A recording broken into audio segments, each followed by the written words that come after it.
Bueno, es febrero y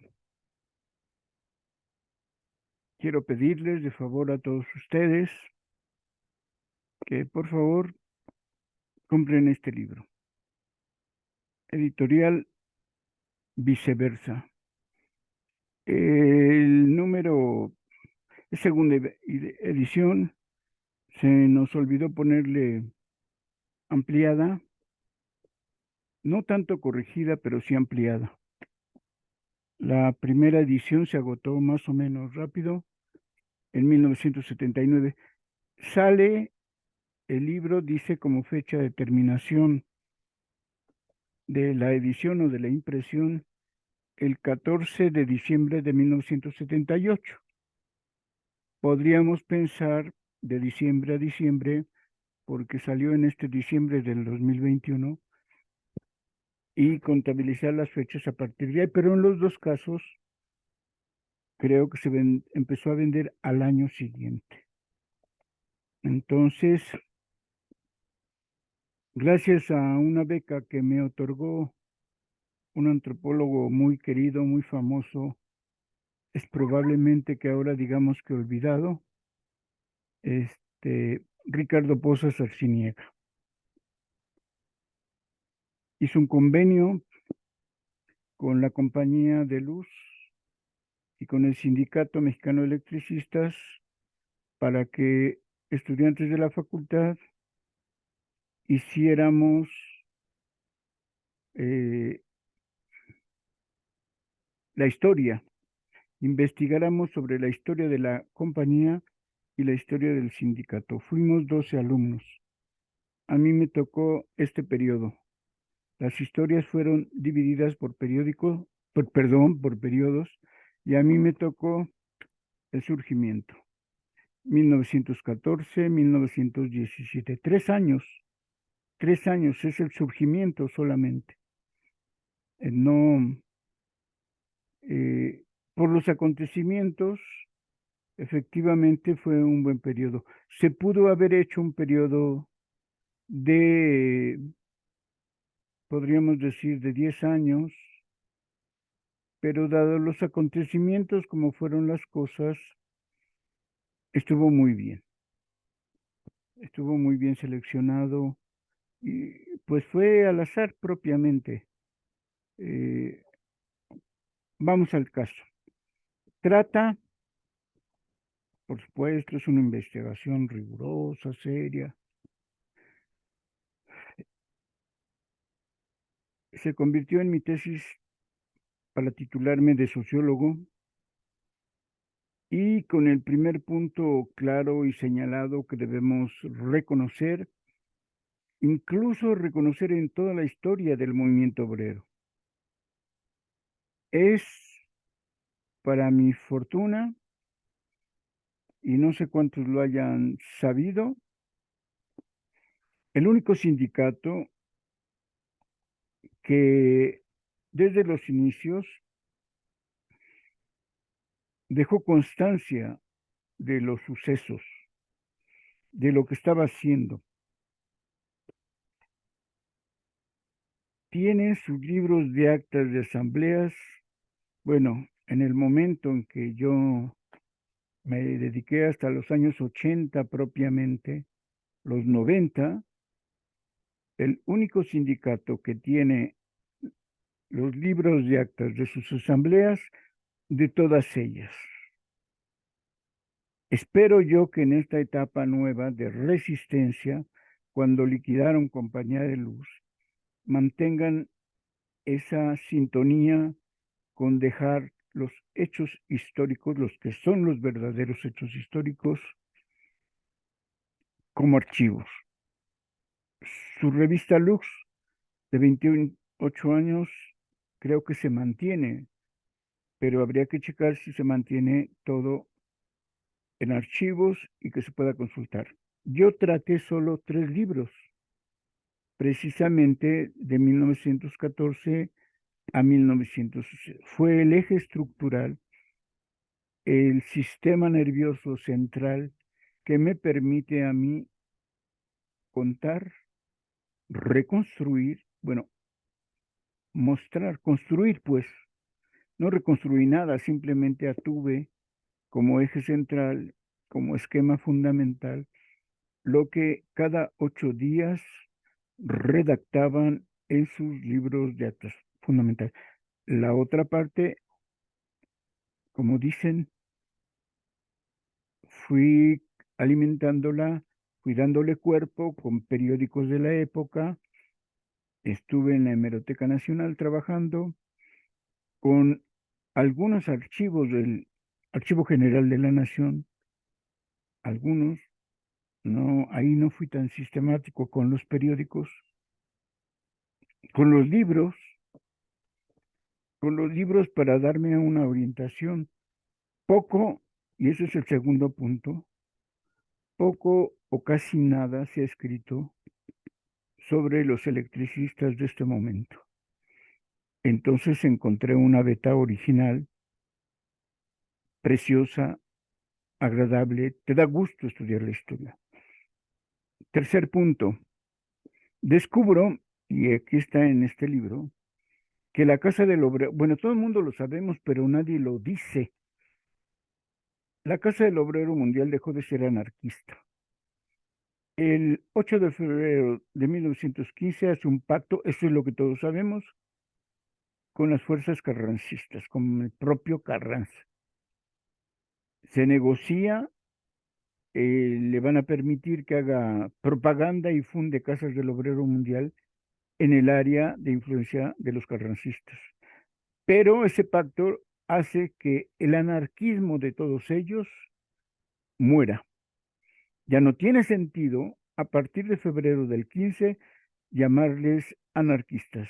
Dejaron de serlo. Sus ideales, sus banderas, su propuesta murió. Escogieron el bando del constitucionalismo y justamente por eso crearon los batallones rojos como ordenanza de Carranza y se dedicaron a combatir a las fuerzas revolucionarias de Villa Zapata. Entonces decimos, el anarquismo muere, la Casa del Obrero Mundial deja de ser lo que todavía en la historia contemporánea de los años 70 y 80 se siguió mencionando como anarquismo. Mentira. Por lo mismo, punto 4, la huelga general de 1916 de la capital no la organiza, no tiene el temple, no tiene capacidad ni le reconocen eso los obreros de la capital a la Casa del Obrero. Los que han escrito la historia de la Casa del Obrero, que son miembros de la Casa del Obrero, en ese sentido mienten. Insisto, a partir del 8 de febrero del 15, la historia que nos cuenten en las pugnas de la Cleva, por ejemplo, ya es una mentira sobre el anarquismo mexicano. La Federación de Sindicatos Obreros del Distrito Federal, construida, formada, dándole fuerza y posición política, la llevan a cabo la huelga y la Organización General del Distrito Federal. Los sindicatos fueron el pilar de esta federación. El Sindicato de Empleados de Comercio, que para la huelga la dirigía Federico Rocha, y el Sindicato Mexicano de Electricistas, que como hacía elecciones cada 3 meses del comité, le correspondió a Ernesto Velasco ser el secretario general. El 4 de mayo de 1916 lo nombran secretario general y a él le va a corresponder estar en la huelga general. Entonces es fundamental. Se dice, punto número 6, por parte de la Casa del Obrero Mundial, que ellos dirigieron la huelga. No es cierto. Y la razón clara, los hechos, es que a ninguno de ellos declararon culpable. Es probable que la costurera Esther Torres sea significativa y ellos retoman esa historia. Lo fue, hay una historia que contar de ella, pero recordemos que Carranza en vez de hacer un juicio civil o judicial simplemente por orden de la justicia existente, les hace dos juicios militares. No tiene razón Carranza. Ellos no son soldados, no son militares y por tanto un juicio militar no se lo merecía. A todo el comité de la huelga,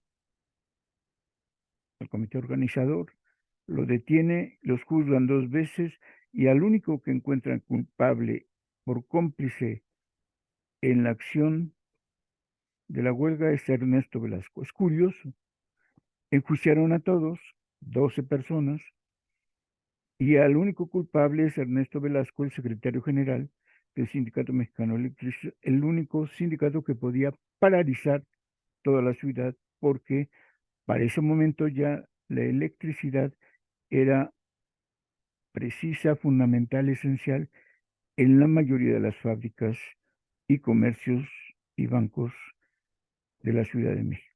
Paralizan. Dice Carranza que incluso paralizan la fábrica de municiones y por eso son traidores a la patria. Pero en la declaración de culpabilidad le nombran culpable por complicidad en la rebelión. Complicidad. Y solo Velasco es declarado a condena de muerte, a fusilarlo, que se le cambia por cadena perpetua. Es curioso.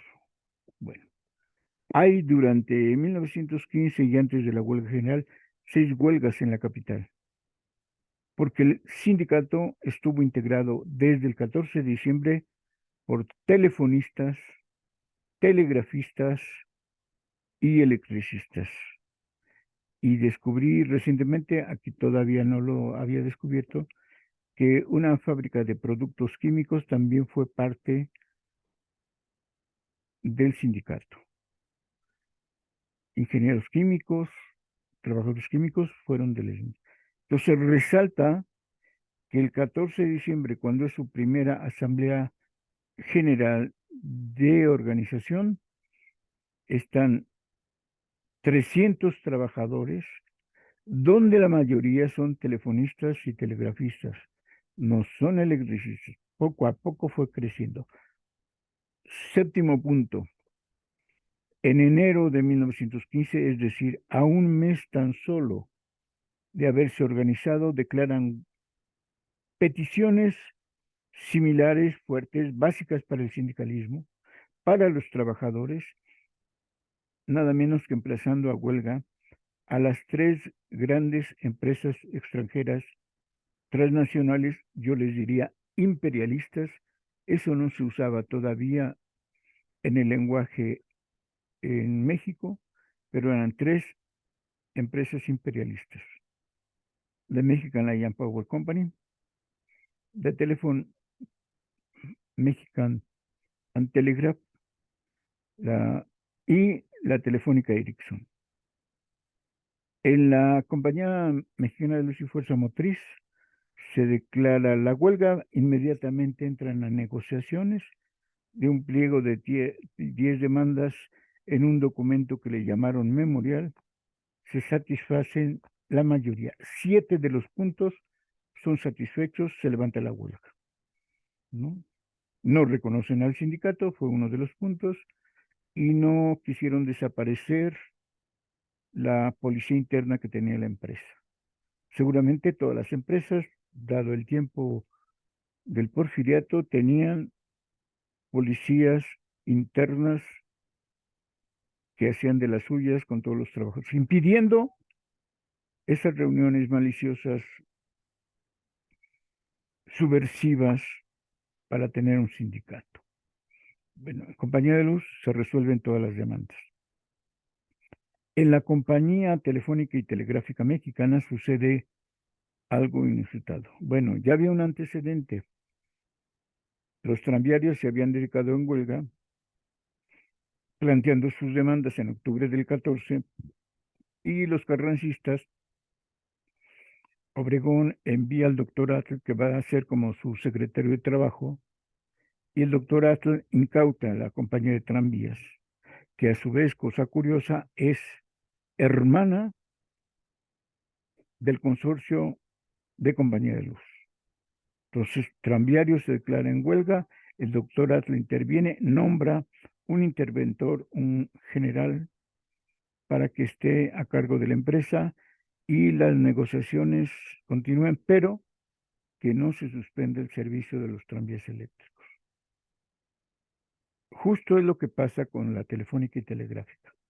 Interviene de nuevo el doctor Atl y requisan la empresa, pero en lugar de nombrar un general, le cede al sindicato, a su asamblea, que administre la telefónica y telegráfica mexicana.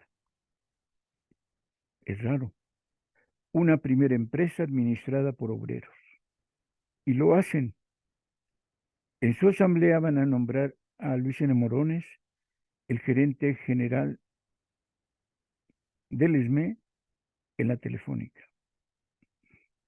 Ningún problema obrero patronal se va a desatar con esta administración. Tuvo números positivos, pero confieso, no investigué esa gerencia. Lo haremos. Segunda huelga. La tercera huelga con la Ericsson. Pactan, acuerdan, pero en menos de 15 días el gerente general de la Ericsson, Ostlund, el gerente general Ostlund, rompe el pacto. El ESME no le queda la otra que lanzarse a la huelga. El gerente logra convencer al grupo mínimo de operadoras como de operarios para mantener el servicio de telefonía. Y en ese sentido, se van a tardar 3 meses de convertir la huelga parcial en huelga total en la Ericsson y tener un resultado satisfactorio. Estamos hablando solo de los primeros 3, 4 meses del ESME y ya tienen una experiencia inusitada. Adquieren el conocimiento básico fundamental. En materia de organización sindical, son un sindicato, saben que existen derechos mínimos de los trabajadores, como tener un contrato colectivo, como tener una jornada básica. Lograron en los 3 sindicatos reducir la jornada de 12 horas a 9, lograron un peso mínimo para todos los trabajadores y hacían sus asambleas diario. Y tenían un comité pequeño que elegían cada 3 meses. La experiencia sindical es indudable. Para la huelga general, punto número 8, solo piden, ante un mundo caótico en ese momento y duro contra los trabajadores, 15 y 16 hubo tifo en la capital, una pandemia muy grave que estuvo matando a muchos ciudadanos, muriendo infectados por el tifo, que no supo combatir de manera precisa estas fuerzas de inicio gobernantes. Sí crearon un comité de salud, pero dado que no había propiamente una política sanitaria pública, les costó infinidad de trabajo. Entonces, un año de pandemia que puso la vida y la situación vivencial del pueblo mexicano en crisis. Una inflación galopante por la guerra civil, sin duda, pero también por el abuso de comerciantes y bodegueros. Controlaban las mercancías a tal grado de que le escondían y aparecía cuando tenían los mejores precios. Eso es fatal para los salarios de los obreros. Con otro elemento que agravó toda la situación. Los salarios eran fluctuantes, no tenían valor. Para 1916, desde el inicio del año, los carrancistas ya fueron la fuerza dominante porque todo el año del 15 o llegaban los convencionistas, es decir, Villa o Zapata, y imponían su moneda. Pero entraban el otro mes los carrancistas e imponían su moneda. Y entonces fue un año cambiante en cuanto a los billetes y los comerciantes y patrones abusaron. El billete que circulare, cualquiera que fuese, se convirtió en un billete sin valor. Se devaluaba constantemente. Para 1916, los billetes carrancistas, las sábanas de $1 en el comercio, en el uso cotidiano, te lo recibían por 10 centavos. Comerciantes, banqueros, los propios carrancistas pedían oro, peso oro o peso plata para todas sus negociaciones. Es decir, los patrones e industriales cobraban todas sus transacciones en peso oro o peso plata, pero a los obreros les daban billetes carrancistas. Por eso la demanda básica de la Federación de Sindicatos Obreros fue un peso oro mexicano, un peso oro mexicano. No sé si hubieran dicho plata, pero seguramente hubieran pedido 2 pesos plata. El peso oro tenía más valor. Por no quererles pagar un peso oro como mínimo a los obreros, se declara huelga. Aquí está narrado. La Casa del Obrero Mundial, que se había ido con los carrancistas, se desacreditó y por eso la Federación de Sindicatos Obreros, apoyados por los empleados de comercio y los electricistas, declaran un peso oro o huelga general. Carranza reprimió duramente el movimiento obrero. A todos los sindicatos les clausuró sus oficinas. A cualquier obrero, 4 o 5 que andaran juntos, los encarcelaban o los reprimían. Entonces, por eso militarmente enjuiciaron al comité de huelga. Insisto, por favor, de Editorial Viceversa, Surgimiento del Sindicalismo Electricista, 1914-1917.